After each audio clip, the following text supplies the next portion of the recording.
What is up, everybody? It's Dr. Vibe here, host and producer of the award-winning Dr. Vibe Show, the home of Epic Conversations. I'm the host of Epic Conversations, two-time Canadian Ethnic Media Association award winner, 2020 for the best podcast news category, and 2018 in the innovation category.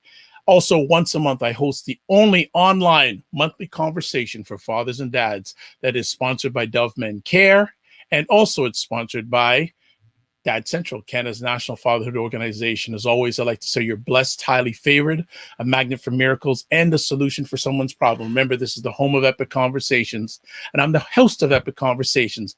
And for anyone who knows even a little bit about Dr. Vibe, we like to have new friends on all the time. And just chopped it up with a brand new friend that I know you are gonna like because he's got the right vibe. Yeah, he's got some of that vibe going on. So let me give a little background.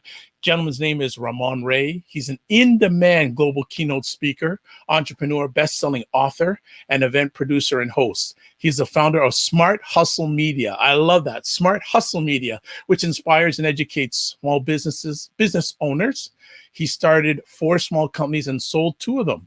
Celebrity CEO, Ramon's 4th book is about building a community and a personal brand. He's been invited to testify at the United States Congress. I hope it's because of a good thing, and invited to speak at the White House. Again, I hope it was a good thing. And he has shared the stage with Seth Godin, Daymond John, Kawasaki, Simon Sinek, Gary Vaynerchuk, and others. That's some serious heavy hitters category. He's interviewed President Barack Obama and joined Ivanka Trump at the Global Entrepreneur Summit in India. Over his extensive career, he has written thousands of articles, spoken to thousands of business owners, and impacted hundreds of small business owners and entrepreneurs to help their business thrive. So we are here to welcome, for the first time, but not the last time, Ramon! What is up? What's up, Dr. Vibe? Listen, man, that intro, your energy, your passion, your excitement, it's amazing. And I feel so warmly to be here with your community and your audience. Thank you for all you've done to help us fathers and beyond. I'm honored to be here. Thank you, sir.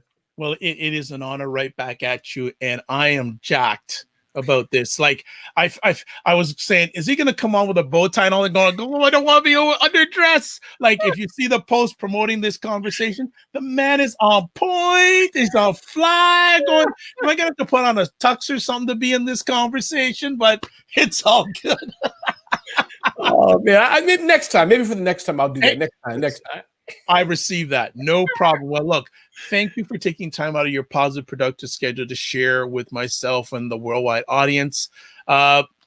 Great bio, but especially when we have friends come on for the first time, let's take it back. What were the early days of Ramon? Where was he born, growing up, etc.?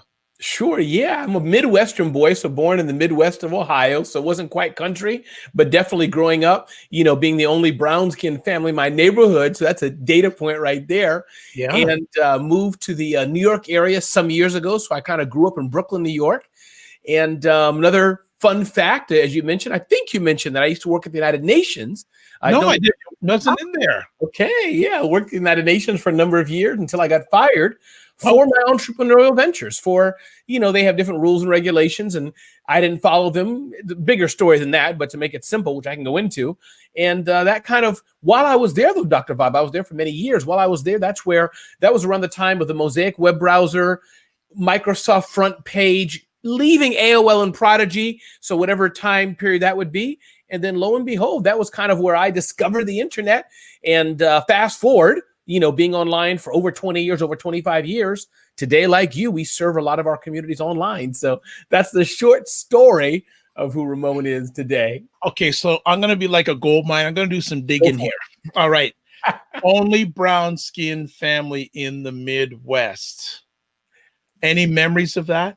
Yes, and to be clear, of course, in my neighborhood, meaning, my immediate, my best friend was white. So I think the memory, I was telling somebody today, was I didn't realize in a good way that I was Black until I moved, meaning my best friend was white. It was just, we were just friends. We rode our big wheels. Anybody know? Shout out for big wheels, riding those along. And we were just 2 friends. So I think only as I got older, realizing, oh, there's Black and there's white. So I guess, thank God for good parents and others. Not that they hid anything. It's just our community was we were such close friends. We just saw it as two boys. If we fought, it was only because we didn't want to share. You mentioned your parents. Share about your parents, and I'm sure they've meant a lot to you during your journey. Absolutely. And again, hello and shout out to all those joining us and listening to Dr. Vibe Show. Thanks for being here. Yeah, pardon me, two good parents, mother and father. And my parents have had a long time and full-time ministry, as in faith ministry. My father died many, many years ago. But that was kind of my upbringing. He was a Navy man, very strict. People used to call him Correcto Clabe. And I had such an embarrassment, because I don't know about your upbringing, Dr. Vibe, but kind of imagine a gruff man loving person, but I guess back in that era, it was kind of, that kind of thing. But I think that's where I learned some discipline, mental discipline. My mother was a loving mom, maternal, keeping the family together. He did too, but different roles. So that's a little bit about my parents. And she's alive today in Brooklyn and doing well, serving in full-time ministry today. Wonderful. I can relate in regards to the discipline and father. My father's still alive, but he was a public school teacher in the same public school for 38 years. Nice. And there was a good and not good about that. The discipline was good, but the other part, sometimes I told him I feel more like a student than his son. So, and that sometimes can happen for sure, Dr. But I do understand that experience. I remember talking to my father about some issues, birds and bees, and he was like, well, nothing much to talk about. Now, today, with my own kids, we talk about everything. There's nothing that is not for discussion in our household. But I think, 30 years ago, whatever the time frame, 40 years ago, a little different, just like it would have been 100 years ago. So you evolved, but the love was there. And I just want to shout out, I see Natalia said, big wheel ding. Absolutely. The transformation from Midwest to Brooklyn, was that a difficult thing? Because obviously you're coming from smallish town to big city. Was it a difficult adjustment for you? It was, man. I can remember, now I had a few short stops before Brooklyn, but I can remember when we were getting ready to move and leave there. I was about 9 years old or so, about 10 years old. And I was crying. Again, what do you know? We just saw movies and whatever the images of New York City. And you're going to be robbed and killed and murdered, which has happened over the years. But yeah, it was different, but I think as a young person, you get acclimated quick. You have friends and family. But yes, the difference was leaving from Ohio, where there were farms within seconds away, as it were, near Youngstown, those who kind of know the Amish area, big yards and things. But when you hit that urban city, a lot of there were Jamaicans, Trinidadians, Haitians, very Caribbean environment, beef patty and cocoa bread on the street. Cocoa bread. You hear what I'm saying now? Patty and cocoa bread. Yes, man. Yes. So it was an adjustment, but not agreed. It was just, but there is a difference, though, for sure. That urban environment with the mixture and the music and car alarms. We didn't have car alarms going off in Brooklyn. I mean, in Ohio. So it was something to adjust. Wow. You seemed aspiring to work in the United Nations. Were your parents very, how could I say, passionate about you being a good student? I think the main thing, Dr. Vibe, my parents wanted was just for me to grow up. They wanted me, as they would want it, to serve God. I'll put it that way. That was their ministry. So I didn't really have, I'm careful because some things can be construed negatively. So I want to confirm I had great living parents, but they weren't just into the education, be a doctor, be a lawyer. Okay. I think that came somehow probably, I don't know how that came. I know maybe that's why, in a way, Dr. Vibe, I finished my bachelor's as an adult later in life. I started it when I was younger, but as I grew up, I applied for the UN job kind of, I think, right out of high school or a year, my 12th grade, as I recall, just as a part-time job to get some money on the side, as I recall. And I think I was just happy to making some good money at the UN. But then as I got further in my career, they were like, hey, we can't advance you unless you have a 4-year college degree. So I must say I'm blessed with that kind of when I had that to do it, but it wasn't like because I was a brainiac or I wanted college education. But I'm, so everybody has their path. And as you may know, in our industry now, at least for me, I'm happy I went to college. Yeah. But it wasn't, I'm not like a programmer, a doctor, or a lawyer where you have to have that paper. So when did you start your digital journey? Yeah. I can remember the data point for me. I bought the domain smallbiztechnology.com, a company I sold last year, by the way, 20 years to the date last year. I think, yeah, because that would have been, 2 years ago, that would have been 2019, Yeah. in April 1999. So I bought the domain then for my first blog. And so I'd has to be in the, 1995 or early 90s, messing around with AOL, Prodigy, if anybody, probably few remember, Microsoft Front Page. So that was my beginning. I remember saving my web files 3 times a day. Anybody know FTP? Put it in the comments, FTPing them up 3 times a day. Dr. Vibe, that was my first blog. And so I think that gave me that taste of technology, bulletin board systems, right? So Raymond, let me ask you, what got you into that? Did that just like how did that happen? Like, how did you get into that? Yeah, I think hey, Beth, thanks for joining. I think a few things. I think one, and I don't know if this is it, but as I have to reconstruct, my father was an electrician before he was in ministry. So I think from then I can smell the leather on his tool belt. Anybody may know the electricians carry that belt where you can put your stuff in. I think that's where the techie side maybe me came out. Like even today, I can do the light switches and run wire and things like that. So I think that was the techie vibe, the techie flow, Dr. Vibe. Yeah. Then I believe for whatever reason, some people like animals, some people like chemistry. For me, going to the Jacob Javits Convention Center for whatever reason, and seeing the technology. Hey, you can email people, or here's a bulletin board system. It just clicked. And that thirst for that. And as a case in point, Dr. Vibe, at the United Nations, this is before, there was no Facebook back then, right? No live, no StreamYard. I was using Ustream. I bet you know Ustream. Yes. I was using Ustream. You had to get the drivers, an old video camera, connect the cables to an old Dell, one of those brick type looking computers. Yep. That was our live stream. So I think for whatever reason, just that techie bug, that hunger to want to be technical, it was birthed within me. And that's kind of the story of taking it from there, being a geek, learning some HTML, the power of blogging, and other things that go along with that. From a kid, Dr. Vibe, having a Casio database. Oh my God, Casio. Oh my God. Don't cry now. Don't cry now. I'm not crying. I have not heard that forget a minute, in an hour. Yes. Casio. Oh my gosh. So there are probably a lot of people, they have no idea of that brand name. There was a time, there was an electronics company called Casio, especially when it came to calculators. They ruled things. That's right. And let's go back and live in nostalgia. Don't forget the Sharp Wizard Boss Organizer. Yes. Before you flip it open, you can put your contacts in there. Yep. That was me. Oh wow. So in those early days, did you have a group of people that were into the tech thing, or are you just doing this on your own? Yeah, I think it was primarily on my own. I can remember, again, back then where you have a 286. Thank you, Beth, reminded me. I probably get by to Radio Shack. Definitely get it at Amazon. But probably back then, Dr. Vibe was when, 286 computers? Yeah. You have to chew on, do I need 2 megabytes of RAM? Or is 1 or 512 okay? So I think, to answer the question, not really a group of techies, but I think I was the resident techie. I was the one experimenting with modems. And I'll give a little taste into my entrepreneurial journey.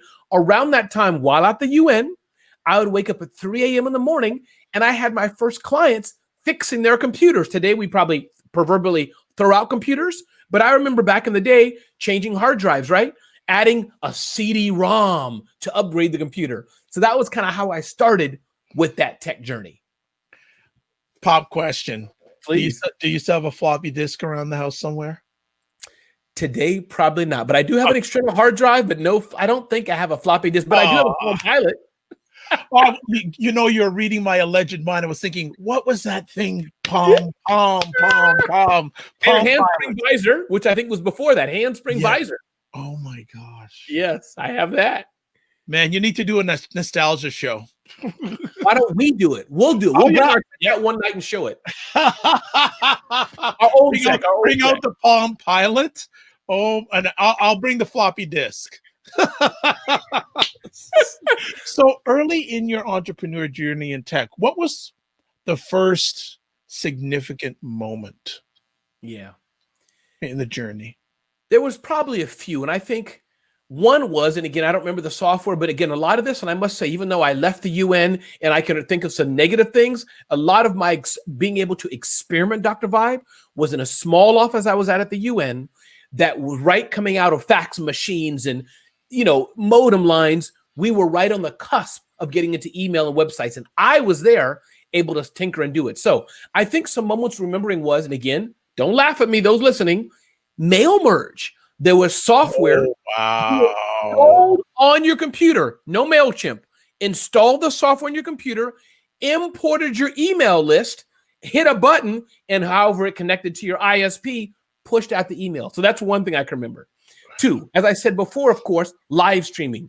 We, Dr. Vibe, were hot stuff in the UN because people are like, y'all are live streaming? So that was two. And I think last thing, I can talk more, but last thing I'll leave you with that I can remember is I vaguely remember first seeing the World Wide Web, the Netscape browser. I think it was. Oh, yes. Yes. Netscape. Yes. Man, that's going back. Yeah. Did you have any other Black people with you during the early days? Not that I can remember at all. And of course, in the UN now, multinational, of course, in that microcosm. But no, I think, and interesting, like it is to a large degree today. I'm not sure about you, but I bet when you go to big tech shows, you're kind of a raisin, in there. So, yeah, it's true. No, not really. Not a lot that I can think of. I think, no, not really. But and back then it was now, ironically though, one of my first writing assignments, Dr. Vibe, was from Black Enterprise Magazine, carbon copy form. They said, Ramon, we'll pay you $1 per word to write a tech article. I was like, $1 per word? That's stupid. And then it's either them or Inc., because I got Inc. magazine and Black Enterprise at the same time. Could you write like 2,000 words? I told my wife at the time, and I've been married I've been married over 26 years. I told her, honey, it's not like $1 per word. They want one word. They want thousands of words. I never heard of it. So that was Black Enterprise. Where did you get the skills in writing? Was that something that you had early in the journey and developed, or did that something land on you? Yeah, I think it was developed, but I think I know a few things that probably helped it, as I can recall. One, I was definitely a vicarious reader. Vicarious means a lot, right? Please tell me. Okay, good. I like big words. I don't know what they mean all the time. It's all right. It's all right. I was a vicarious reader, and my father was too, as I recall. He read, won a contest at the library back in the day. He read 300 books in a summer. So point is, read a lot, and I think that helped. Two, yes, indeed. The small private school I went to, I can remember now the principal, Terry Harris, read lines through my reports. So I think those two things, Dr. Vibe, and let me throw another tech thing to you. Did you ever have the typewriters that could store like a few characters? You hit one button and it goes. Yeah, funny story. I remember grade 9, I took typing, and I never thought it would come in so handy because knowing the keyboard by touch, I didn't have to go. That's right. The scary thing, I remember the teacher's name, Mr. Pengelly, tall, thin, white gentleman. Like pencil thin. Yes. Oh my gosh. Yeah. But I never regretted taking that course. And today I can type so fast. Grade 9 typing, Mr. Pengelly. That's right. I hear you. So typing for sure is an asset now. And I don't think a lot of people realize it, especially those of us with keyboards, those who can't. There's millions of peckers around, but those of us who can just fly, it helps us. But yeah, that was some of the early days for sure, Dr. Vibe. And it's amazing. Just, I think, learning that, and even today, I don't think I'm a great writer and you can help me say this better what I'm saying. I think I'm a great storyteller for sure. Like yourself, I love interviewing people. I love the story. I know headlines and blog posts if it makes sense, but I have editors or writers who are professional writers. If you get what I'm trying to say, Yeah, no, I think it's all about the story these days. It really, and if you can have the audience engage and feel it, they don't care if it's spelt right, as long as they can engage with it and they get it and they can relate to it. They don't care. Yeah. When I send emails, sometimes I have when my daughter was smaller, she'd be going behind my computer or something. Dad, That's not how you spell okay. Okay has two letters. Okay, you know, or my sister on my email list, she'd be like, Ramon, you spelled whichever wrong. I'm like, sorry, thank you. Hey, my dad's worse. If I send him something wrong grammatically, he'll correct me. He'll respond. And when I'm speaking with him, he'll go, Right. you don't say things like that. That's You funny. see, so the teacher is always in him. And Right. and that's one of those things I always do. Before I send an email, I read it over. Yes. Because Sure. there have been times I haven't and I've left the word out and I'm going, oh, geez. I'm going but that's very key. You left the UN, and did that start your full-time entrepreneur career? Yeah, and I can remember when that happened, Dr. Vibe. But, I had started a few small companies back then. I had an event business I had back then. But the day I left, and if this is helpful for those who are thinking of starting their own business, Yeah, it was always, I'll wait till I get 100,000 in the bank, right? 20,000, a million, waiting. Because that fear, I had 2 children, wife at home that I had to support. So once I got fired, my contract was not renewed. I had a certain amount of money in the bank. Every month, my wife would tell me, it's going down. And we had to make it work. But I must say, Dr. Vibe, that was one of the best things probably that happened to me. Because if I wouldn't have got pushed out of the UN, I wouldn't have had that full-time kind of, when you're drowning, you have to learn to swim. And that's what happened. No more, oh, I'll speak for free. No more, oh, if you feed me, I'll get it done. No, this was, I had to make it work. So yes, that was the start of my entrepreneur journey. And again, I've had big contracts with full-time companies through then, et cetera, but leaving the UN, not having that steady check like that. Yeah, that was the start of that journey, which was beautiful. Since we're having a conversation, I want us to land on that right now because, and you can certainly relate to this because you have been in that situation, you've overcome and you've had some success. There are a lot of people in the last year that are still in that situation that you just described. What sort of thought process, what sort of words of encouragement could you suggest for them? Yeah. Wow. Thank you. That's powerful. And I'm honored to be able to share what I can in this forum. Thank you, Dr. Vibe. You're welcome. I think a few things. Yes. I think me, and if I could speak for Dr. Vibe, probably know that it's scary. So I want to acknowledge that. I'm not going to front. It's scary. And if I feel myself welling up right now as I think about it. So yes, I know what it's like to have a child to feed and you don't know where you're going to get your next money from. I know that feeling where the weight is on your shoulder. So I want to acknowledge that if you're listening. I think too, you have stuff inside you. And I feel so raw even now as I speak about this, Dr. Vibe, because I can feel that moment. Two, most all of us have something inside of, we all have something inside of us, but meaning some of us have something inside of us that you can sell. Dr. Vibe needs help. I need help. I need my windows cleaned, or I need mindset help. I need coaching. I need piano lessons, whatever. So there's something you can sell to the public. That's 2. 3, somehow take the time, go to SCORE, listen to Dr. Vibe, read books, and at least have an inkling of what it means to be in business. Because it is a game, it's a mindset. So that's 3. And then 4, I say, the biggest enemy you'll have, Dr. Vibe, probably is just the fear. I heard your story about some things you've done, to get to where you're at. You were sharing with me a story. You had to get over the fear. You just had to make calls and make it happen. And that's usually the thing that I think keeps people back. They're intimidated. They're afraid. Once you're out on the lake, once you're out in the middle of the ocean, you can't just stop and think. No, all you can do is one thing, proverbially swim. Is that helpful? Does that make sense? Absolutely. And, I can relate to that because just recently I spent pitching a show idea at a financial organization. And we had a good rapport with the lady. And then she took it to the VP. And just yesterday, she came back and said, it ain't going to happen. This is our direction, this and that. And you have a choice. You say, you know what? Should I quit or do I keep on going? And and just blessed that you get wide. Within an hour, I was speaking to a lady who's a representative, a VP of sales of one of the national communications networks in Canada. And she's worked for 3 of them. And I said to her, and she said a few weeks ago, I'm available for mentorship. So she's giving me mentorship. So I got back up and started on that treadmill again. But for me, I'm always trying to figure it out. I mean, it's continuous. I don't know it all. I'm trying to figure it out. So, and Dr. Vibe, let me add to that also for those, listening to us, I think congratulations, because for me, I get excited about simple things. So I think my point I'm trying to make is to underline what you just said, You took it to the lady reviewed it. That's a plus. That's a win. That's a win. And then it was such a win. Let me take it to my boss.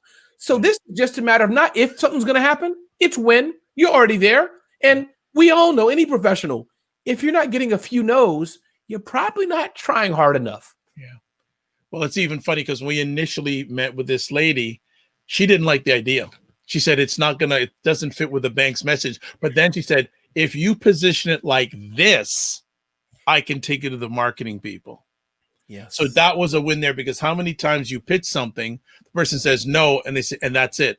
Yes. This lady said, this is what you need to do for me to get it to the next step, which was a huge win. Yeah, that's really right. I like, and part of the no, I love your attitude is as a lesson learned. You know, I'm pitching something and they said, we don't like it, Ramon, because you had a blue shirt. Great. Noted. I just learned. Next time I wear my purple shirt. Great. Thanks. And I also am pitching the idea to other organizations too, because I don't like to put all the eggs in one basket. It's whoever says yes first. That's right. That's right. So I'm going to then sort of go in with you wanting to talk about one of the things you wanted to share about tonight, and it goes in nicely what we're chatting about, is getting over fear, how fear paralyzes people from success. And you're also wanting to share your experience in March 2020, how you got out of fear-wise of going out of business. That's serious, brother. It is. It's very serious. So the summary of it is, Dr. Vibe, and thanks for giving me the space to share it, and feel free to, and I often say, feel free to help me unpack, Dr. Vibe. I don't know. Sometimes when I hear myself talking, it sounds like I'm talking confusing. So I would like to give the space to my host to help me say it better. No problem. But bottom line is, we all know. So the reason oftentimes I speak about very tactical things, social media, Twitter, Facebook, that's my specialty. I'm a marketer. I talk to thousands of small businesses about that. But of late, Dr. Vibe, I've been talking about this aspect of fear, because the summary of it is what happened last March. As all of us know, around the March 13th, President Trump in the U.S., and I'm sure your president around that time frame, the world shut down. This is the bottom line. Some were earlier, some were later, but the world shut down around the March time frame. And fear gripped me. I was afraid. It felt like back at the UN, because as I am, as you know, a speaker, a global speaker, most of my income comes when I'm flying an airplane. Yeah. So I was set to go to South by Southwest, one of the biggest tech events in the world. And I'm refreshing my screen, New York Times, CNN, Fox News, refreshing. I'm like, no, South by is not going to cancel. Because I know, it's just those sissies, those babies over there who are canceling. And lo and behold, South by's canceled. Yep.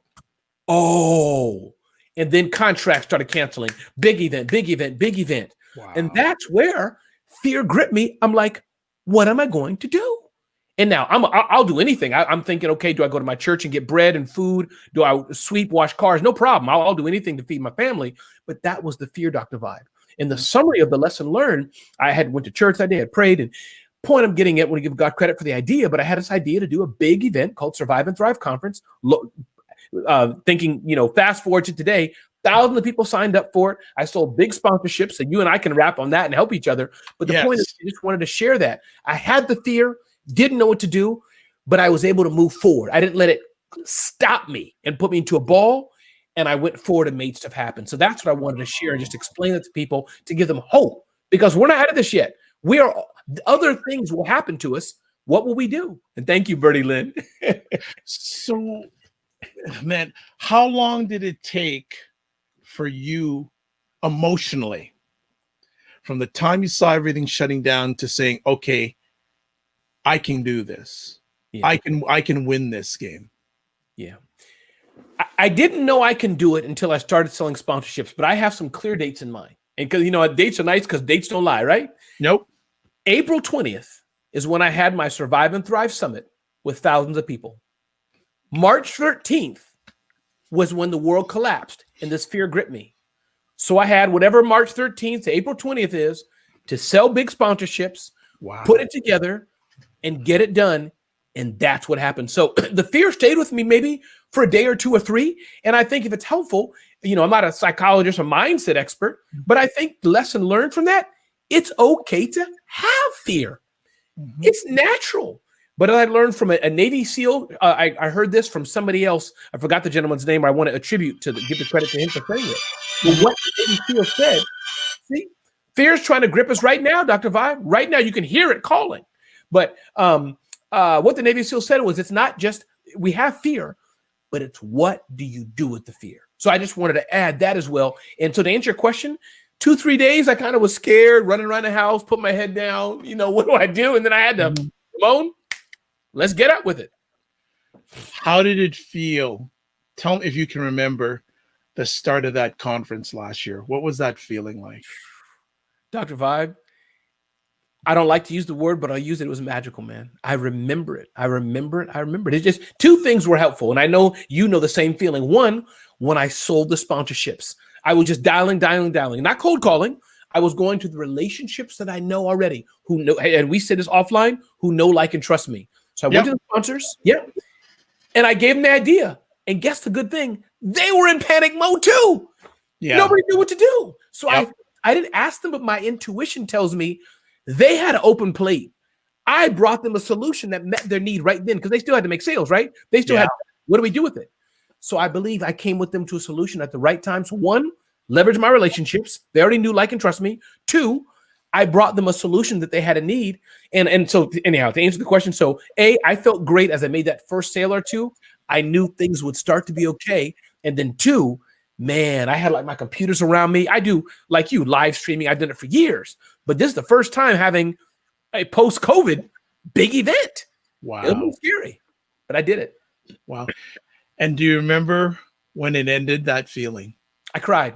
I was just, not deflated means in a negative way, but I was, whatever the word is when you go like a baby's birthed, whatever that feeling is, like when you go, oh, by the way, Dr. Vibe, I didn't say, just to thank you for allowing me to express this. It was absolutely.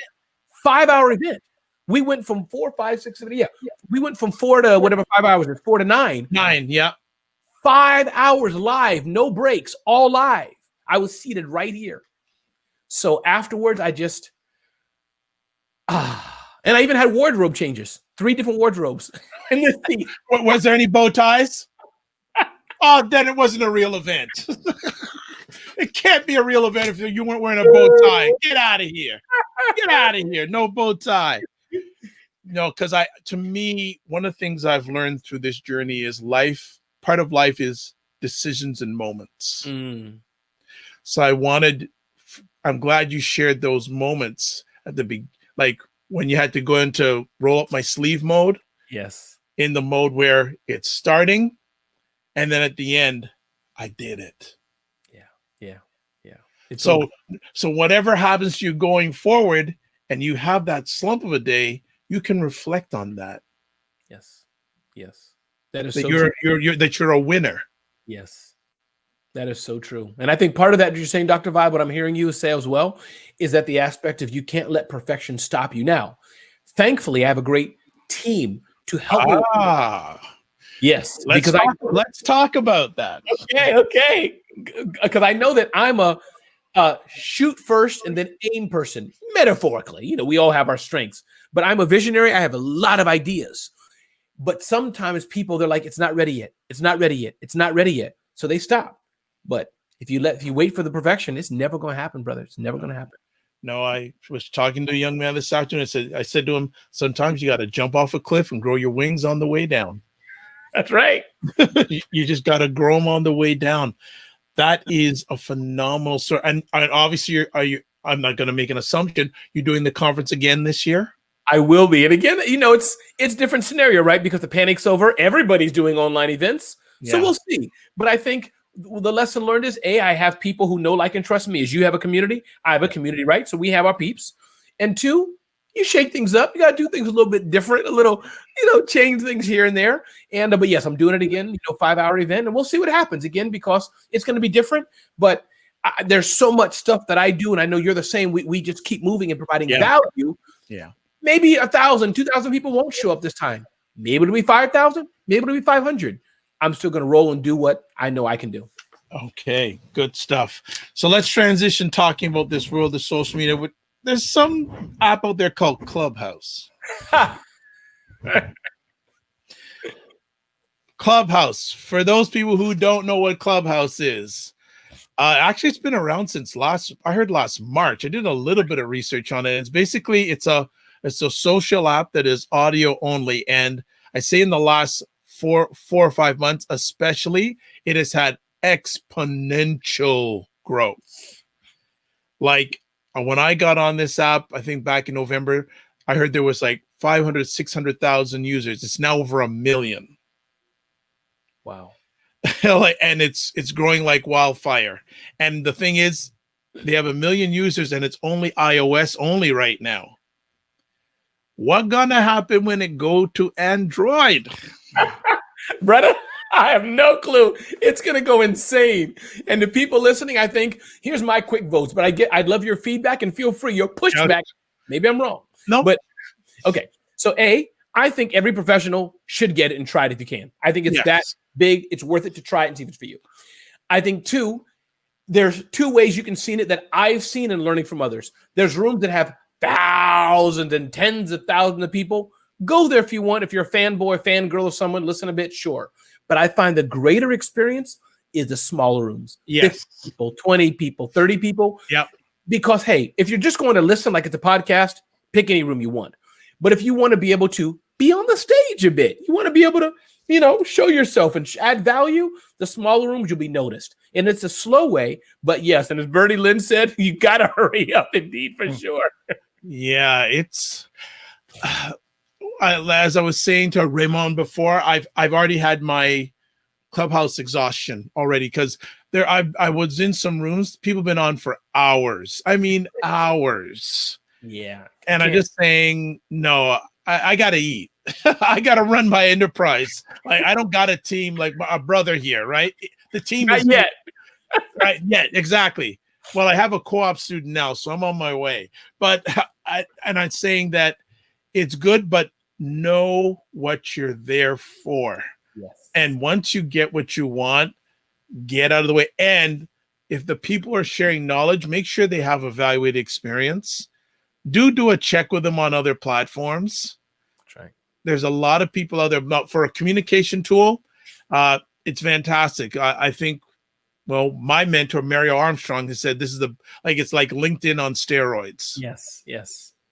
That is true. No, Clubhouse is powerful, and I like it. And shout out to Mario Armstrong. I saw you in your bio hosting his Never Settle Club. So shout out to you too. Love his glasses and his sneakers and his energy. But but Clubhouse, listen, I think it's good. I think people should try it out. And I would say I've seen a lot of people in the small time I've been there get some clients, especially, and I think it's an 80-20 rule for everything. The best people I've seen, Dr. Vibe, they're sharing value. And the trick in a good way is, hey, listen, if you want this resource, if I can help you, DM me. And out of a room of 30 people, 50 people, a lot will start following you. So you'll build up your fan base, you'll build up community, but you may get 1 or 2 clients. Now, for me, Dr. Vibe, my model is you kind of get a sense. I don't do one-to-one client work. So I'm not looking for a client, as most people are. For me, it is a fan, larger following. I have a following here and there. So that's kind of I'm looking at it. But like you, I was enthralled with it I think the word is, for a day or 2 or 3 or a week. But now I'm strategically. Yes. Yeah. And I think for those who are going on Clubhouse too, your bio is so important. Yes. First 3 lines of your bio are important in Clubhouse, because when someone hits your picture for the first time, there's a preview of your bio. You got those first 3 lines to impact. And then after that, you can put as much as you want. It's not limited like Instagram or other things. You can put as much as you want. But I want to develop relationships. And I'll be honest, I'm a little tired of people telling me what they do. I don't care what you do. I want to know. I want to know why you do what you do. Yes. Like, you're right. Everyone's in this pitch mode, and I'm a relationship guy. So, okay, put what you do to the side. Are you a good human? Yeah. And the other thing I'll add to that, when you're on Clubhouse or any platform, I think, Dr. Vibe, is that I find people just, how do I say this in English? Talk too much. Hey! We're on Clubhouse or any other platform. Dr. Vibe says, hey, Ramon, so really quick, tell us who you are. Now, this format, a little different. I knew what you wanted me to do. But the person, it's like 45 minutes has gone by, and they're still reading their LinkedIn bio. Nah, too much. No, I tell 30 seconds what I do, then my question, done. Because I've been on both sides of it. So if I want to get through a lot of, and it's even funnier, especially when you have a really big room and you have that person who spends 5 minutes telling what they do.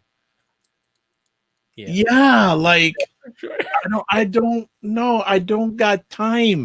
No. Like 30 seconds. I'm sure as you appreciate someone who can describe what they do in 30 seconds. And if you want to hear more, you'll tell them. Yes. And Dr. Vibe, I find I don't mean it to be this way, but I've found it's endearing to people brevity. And I'm not trying to be stuck up or anything. That's just my flavor when I'm really public. Ramon, what do you do? I'm a speaker, writer, author. I'm here to serve. How can I help? I'm done. When people hear that, oh, do tell us more, because everybody else has talked for 5 hours. So for me, it's like an underline when I'm done. Yeah. People are like, what? Yeah, but I think also too, if you're receiving that message, that person, you respect that person because they can frame what they do in a very short period of time and say, this person knows where they're coming from. They've got it down pat. They know that time is the most important thing that you have. Bang. Like I had a conversation this afternoon. I was volunteering to do something with someone, and then all of a sudden this new other thing they wanted to add. I'm going like, no. I said, no. I learned to say no. I said, we're not doing this. You don't want to end a conversation and then, we'll open up another room for people to do an after conversation. No, you don't do that because you take people away from your main thing. That's right. And that, like, no. But I listened and I listened to them and okay. And I said, at the end of the day, I said, look, do you want to lose audience? No, then don't do that. That's right. Simple as that. But Clubhouse, it's going to be interesting because I was on there today for a bit. Their server crashed again. Good for them. It's a good challenge to have. That's right. But as I said, if it's crashing in iOS, Android, it's going to hole into the ball game. Right. So I hope they have the capacity to handle, but I think it's the right app at the right time, especially with the pandemic. Yeah, that's true. And let me ask you, Dr. Val, I'll put you on the spot, if I may. A year from now, 2 years from now, 3 years from now, is Ramon and Dr. Vibe going to be on Clubhouse using it, leveraging it? Or a year, 2, 3 from now, we're going to just be still on LinkedIn, Facebook, and Instagram, and email newsletter? Or do you think a year, 2, 3 from now, it's going to be like, that's going to be the place? And I'm going to say, Dr. Vibe, you remember StreamYard? He's going to be like, StreamYard, what's that? Well, interesting. StreamYard got bought. No, I know. I mean, metaphorically, you know. Yeah, but no, I think it'll have a place. The real question I'm going to have is, will they get bought? Yeah, and I think that's almost for sure. But interestingly enough, I hope it's per se not by Twitter, whatever. I hope it's like a company, Oracle maybe, or a tech company, but that's not like, that doesn't have a platform yet. That'd be kind of the ideal people to buy it, I think. Yeah, I think how long will it be able to stay on its own? Because Twitter has their they have their software they're going to be bringing out. I think we'll see. I think it will still exist. Whether it's independently, that's a whole other question. But I think for me and probably yourself, this is part of the golf clubs we have in our bag. It's not all everything. That's exactly right. And I think that, and I think, let me extend that further to those listening and want to get advice and are interested in Clubhouse. I don't even know how to say this well. If you're running and hanging your whole business that is going to live or die on Clubhouse, that's a problem. That's a huge issue. You're still networking, building your community, leveraging LinkedIn and other things existing where everybody's at already. Clubhouse is still for fanboys and fangirls. That's how I'm seeing it. It's still a game. Yeah. Like there are some people going, wow, they're like, I'm glad to listen to Les Brown on Clubhouse. Would have never heard Daymond John, would have never heard him on Clubhouse. There's some other people, but how can I say, like your social media, love your family. Yes. Like a t-shirt to me. That's the way I put it. And I'm not saying anything wrong with Clubhouse. I think it's good, but you got to balance it, folks. You really got to balance it. So, and there's nothing wrong with calling people. Right. One of my mentors told me a long time ago, give good phone. I love it. What good advice. And I must say, what's not as good as that, But one step below it, what I do quite a bit, I have a small group, and this is a little different. This is the mentorship I do. So I don't do it with like professionals. I wouldn't probably do this to you per se, because email is a little different. But the point I'm making is that WhatsApp, I pick up the phone about once a week. I'll do 20 to 30 short WhatsApp messages, including to my son. I do that. Yes. I make it so short. 2 words. You good? Yes. That's it. Yes. And mine is, I'm thinking about you. That's it. Yeah.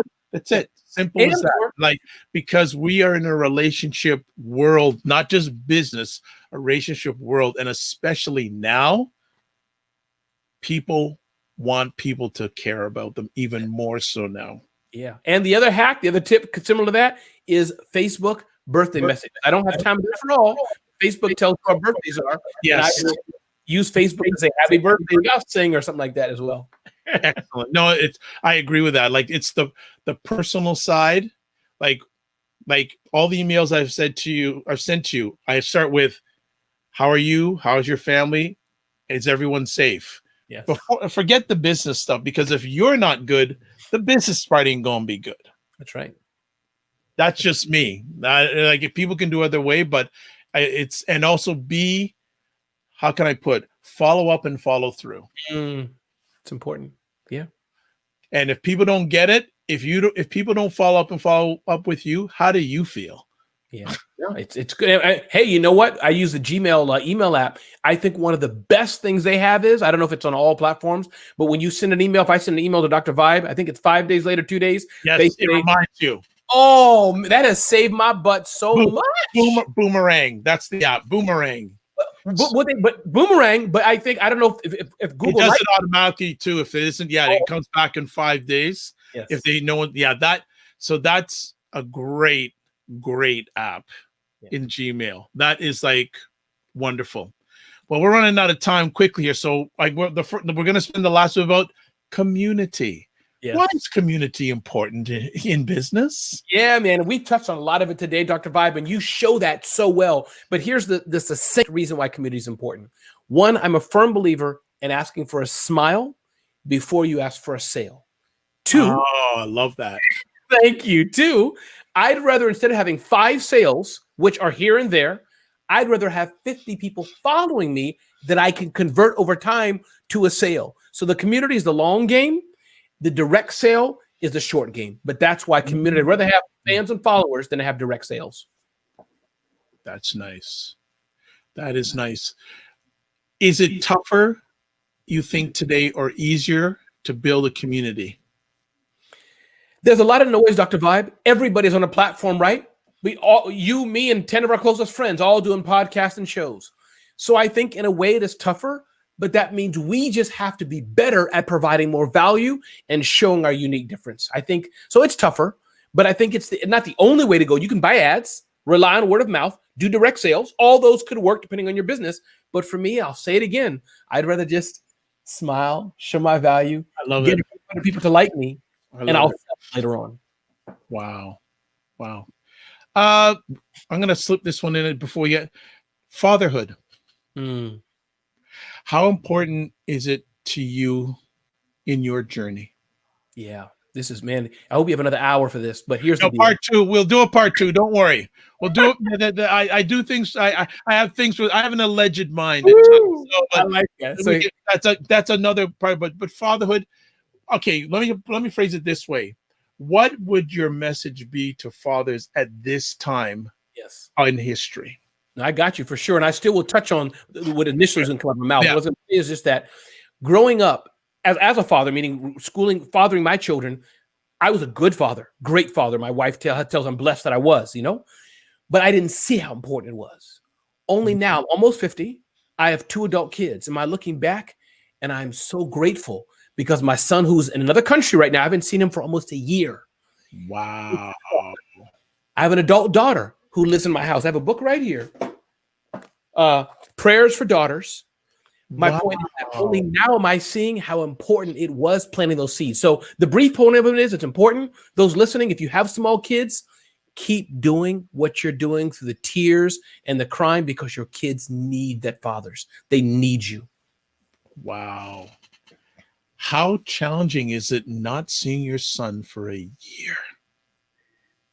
It's tough, that Dr. Vibe, and I think it's harder for my wife. Maybe it's the maternal instinct, being I'm a lady, Yeah. but it's tough.